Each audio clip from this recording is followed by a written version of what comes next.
Hi ನಮಸ್ತೆ friends, ನಾವು ಇವತ್ತು MTR ಅಲ್ಲಿ ಸ್ಮೂತಾಗಿ ಜಾಮೂನ್ ಮಾಡೋದು ಹೇಗೆ ಅಂತ ನೋಡೋಣ ಬನ್ನಿ. ತಡ ಮಾಡೋದು ಬೇಡ, ಈಗ ಮಾಡೋದು ಅಂತ ತೋರಿಸ್ತೀನಿ ನೋಡಿ. ನಾನು MTRದು ಪಾಕೆಟ್ 2 ಪಾಕೆಟ್ ತೊಗೊಂಡಿದ್ದೀನಿ. ಚಿಕ್ಕ ಪಾಕೆಟನ್ನು ಎರಡನ್ನೂ ಒಂದು ಪ್ಲೇಟಿಗೆ ಹಾಕ್ಕೊಳ್ತಾ ಇದ್ದೀನಿ. ಇದು ಎಲ್ಲದನ್ನು ಕೈಯಲ್ಲಿ ಒಂದು ಸ್ವಲ್ಪ ಉಂಡೆ ಇರುತ್ತಲ್ಲ, ಅದನ್ನೆಲ್ಲದನ್ನು ಚೆನ್ನಾಗಿ ಹೊಡ್ಕೊಳ್ಳಿ. ಇದಕ್ಕೆ ನಾನು 1 ಸ್ಪೂನು ತುಪ್ಪನ ಹಾಕ್ಕೊಂಡಿದ್ದೀನಿ. ನಿಮಗೆ ತುಪ್ಪ ಬೇಡ ಅಂದರೆ ಹಾಗೇನೂ ಕಲಿಸ್ಕೋಬೋದು. ಸ್ವಲ್ಪನೇ ಹಾಲು ಹಾಕ್ಕೊಂಡು ತುಂಬ ನಾದಿ ಕಲಿಸ್ಬಾರ್ದು. ಇದನ್ನು ಬೆರಳಿನಲ್ಲೇ ಸ್ಮೂತಾಗಿ ಸ್ವಲ್ಪ ಹಾಲು ಹಾಕ್ಕೊತ ಕಲಿಸ್ಕೋಬೇಕಾಗುತ್ತೆ. ನಾನಿಲ್ಲಿ 2 ಪಾಕೆಟಿಗೆ ಒಂದು ಅರ್ಧ ಕಪ್ಪಷ್ಟು ಹಾಲು ಹೋಗಿದೆ ನೋಡಿ. ಈ ಥರ ಕಲಿಸ್ಬೇಕು, ನಾದೋದು ಬೇಡ ತುಂಬ ಗಟ್ಟಿಯಾಗಿ. ಇದೇ ರೀತಿಯಾಗಿ ಕಲಿಸ್ಕೊಂಡ್ಬಿಟ್ಟು ಒಂದು 10 ನಿಮಿಷ ರೆಸ್ಟಿಗೆ ಬಿಟ್ಟು ಈಗ ಪಾಕ ಮಾಡ್ಕೊಳ್ಳೋಣ. ಅಷ್ಟರಲ್ಲಿ ಒಲೆ ಹಚ್ಕೊಂಡ್ಬಿಟ್ಟು ಒಂದು ಪಾತ್ರೆನ ಇಟ್ಕೊಳ್ತಾ ಇದ್ದೀನಿ. ನಾನು ನೋಡಿ ಅಳತೆ ಕಪ್ಪಲ್ಲಿ 1 ಕಪ್ಪಷ್ಟು ಸಕ್ಕರೆನ ತೊಗೊಂಡಿದ್ದೀನಿ. ಅದೇ ಅಳತೆ ಕಪ್ಪಲ್ಲಿ 2 ಕಪ್ಪಷ್ಟು ನೀರು ಹಾಕ್ಕೊಂಡಿದ್ದೀನಿ. ಹಾಕ್ಕೊಂಡ್ಬಿಟ್ಟು ಚೆನ್ನಾಗಿ ಮಿಕ್ಸ್ ಮಾಡ್ಕೋಬೇಕು. ಇದು ಪಾಕ ಬರಬೇಕು ಅಂತ ಏನಿಲ್ಲ, ಒಂದು 20ರಿಂದ 25 ನಿಮಿಷ ಚೆನ್ನಾಗಿ ಕುದಿಸ್ಕೊಂಡು ತೆಗೆದುಬಿಟ್ರೆ ಸಾಕು. ಒಂದೆಳೆ ಪಾಕ ಆ ರೀತಿ ಏನೂ ಬರೋದು ಬೇಡ. ಒಂದು 20 ನಿಮಿಷ ಬೇಯಿಸ್ಕೊಳ್ಳಿ. ನೋಡಿ ಈಗ ತೋರಿಸ್ತೀನಿ ನಾನು ಯಾವ ರೀತಿ ಇರಬೇಕು ಅಂತ.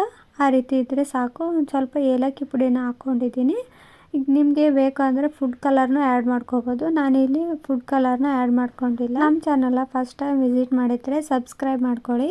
ಸಬ್ಸ್ಕ್ರೈಬ್ ಮಾಡ್ಕೊಳ್ಳೋದ್ರಿಂದ ಮುಂದೆ ಹಾಕೋವಂಥ ವಿಡಿಯೋಗಳು ನಿಮಗೆ ನೋಟಿಫಿಕೇಷನ್ ಬರುತ್ತೆ.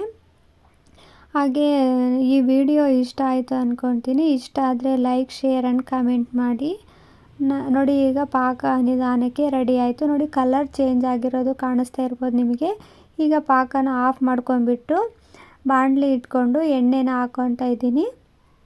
ಎಣ್ಣೆನ ಕಾಯಕ್ಕೆ ಇಟ್ಬಿಟ್ಟು ಈಗ ಹಿಟ್ಟನ್ನು ಕಲಸಿ ನೆನೆಯಕ್ಕೆ ಇಟ್ಟಿದ್ವಲ್ಲ, ಅದನ್ನೆಲ್ಲದನ್ನು ಚಿಕ್ಕದಾಗಿ ಉಂಡೆನ ರೆಡಿ ಮಾಡಿಕೊಂಡು ತೋರಿಸ್ತೀನಿ ನಾನೀಗ ನೋಡಿ. ಹೀಗೆ ತುಂಬ ಪ್ರೆಷರ್ ಹಾಕಿ ಮಾಡೋದು ಬೇಡ. ಒಂದು ಸ್ವಲ್ಪ ಸೆಂಟ್ರಲ್ಲಿ ಹೀಗೆ ನೋಡಿ ನಾನು ತೋರಿಸ್ತಾ ಇದ್ದೀನಲ್ಲ, ಈ ರೀತಿಯಾಗಿ ಮಾಡ್ಕೊಳ್ಳಿ. ಆಗ ಉಂಡೆ ಚೆನ್ನಾಗಿ ಬರುತ್ತೆ. ಬಿರುಕು ಥರ ಇರಬಾರ್ದು, ತುಂಬ ಸಾಫ್ಟಾಗಿರಬೇಕು. ತುಪ್ಪ ಅಥವಾ ಎಣ್ಣೆನ ಕೈಗೆ ಹಚ್ಕೊಂಡ್ಬಿಟ್ಟು ನೋಡಿ ಈ ರೀತಿಯಾಗಿ ನಿಧಾನಕ್ಕೆ ಒತ್ತಿ ಮಾಡಿದರೆ ಶೇಪು ಕರೆಕ್ಟಾಗಿ ಬರುತ್ತೆ. ಈಗ ನಾನೆಲ್ಲನೂ ರೆಡಿ ಮಾಡ್ಕೊಂಡಿದ್ದಾಯಿತು. ಅಷ್ಟರೊಳಗೆ ಎಣ್ಣೆನೂ ಕಾದಿದೆ. ನಿಧಾನಕ್ಕೆ ಲೋ ಫ್ಲೇಮಲ್ಲಿಡಿ. ಹೈ ಫ್ಲೇಮಲ್ಲಿ ಕಾಯಿಸ್ಕೊಂಡ್ಬಿಟ್ಟು ಲೋ ಫ್ಲೇಮಲ್ಲಿ ಇಟ್ಕೊಂಡು ಒಂದೊಂದನ್ನೇ ನಿಧಾನಕ್ಕೆ ಹಾಕ್ಕೊಂಡ್ಬಿಟ್ಟು ಲೋ ಫ್ಲೇಮಲ್ಲಿ ಬೇಯಿಸ್ಕೊಂಡ್ರೆ ಒಳಗಡೆ ಎಲ್ಲ ಚೆನ್ನಾಗಿ ಬೆಂದಿರುತ್ತೆ ಜಾಮೂನು. ಇಲ್ಲದೇ ಇದ್ದರೆ ಒಳಗಡೆ ಬೆಂದೇ ಇರೋದಿಲ್ಲ ನೋಡಿ. ಈ ಥರ ಗೋಲ್ಡನ್ ಬ್ರೌನ್ ಬರೋವರೆಗೂ ಚೆನ್ನಾಗಿ ಬೇಯಿಸ್ಕೊಂಡ್ಬಿಟ್ಟು ನೋಡಿ. ನಾನಿವಾಗ ಮುಂಚೆನೇ ಹಾಕಿದ್ನಲ್ಲ, ಅದು ತುಂಬ ರೆಡ್ ಆಗಿದೆ. ಹೀಗೆ ಗೋಲ್ಡನ್ ಬ್ರೌನ್ ಆಗಿರೋದನ್ನು ತೆಗೆದುಬಿಟ್ಟು ತೋರಿಸ್ತೀನಿ ನೋಡಿ. ಈ ಕಲರ್ ಬರಬೇಕು. ಈ ಕಲರ್ ಬರೋ ತನಕ ಬೇಯಿಸಿದರೆ ಒಳಗಡೆ ಇಟ್ಟು ಚೆನ್ನಾಗಿ ಬೆಂದಿರುತ್ತೆ. ಇಲ್ಲದೇ ಇದ್ದರೆ ಹಸಿ ಹಾಗೇ ಇರುತ್ತೆ.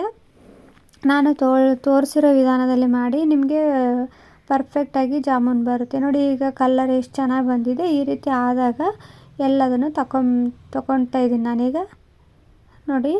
ಎಲ್ಲ ತಗೊಂಡಿದ್ದಾಯಿತು. ಈಗ ಬೆಚ್ಚಗಿದೆ ಪಾನಕ. ಇದಕ್ಕೆ ನಾನು ತೆಗೆದಿರೋ ಎಲ್ಲದನ್ನು ಹಾಕ್ಬಿಟ್ಟು ತೋರಿಸ್ತೀನಿ. ಹಾಕ್ಬಿಟ್ಟು ಒಂದು 5 ನಿಮಿಷ ಬಿಟ್ಬಿಡಿ. ಪಾಕ ಎಲ್ಲ ಹೀರ್ಕೊಂಡ್ಬಿಟ್ಟು ಸಾಫ್ಟಾಗಿ ಆಗಿರುತ್ತೆ. 5 ನಿಮಿಷ ಆದಮೇಲೆ ನಾನು ನಿಮಗೆ ತೆಗೆದುಬಿಟ್ಟು ತೋರಿಸ್ತೀನಿ ಎಷ್ಟು ಚೆನ್ನಾಗಿ ಬಂದಿರುತ್ತೆ ಅಂತ ನೋಡಿ. ಸೂಪರಾಗಿ ಬಂದಿದೆ. Thank you.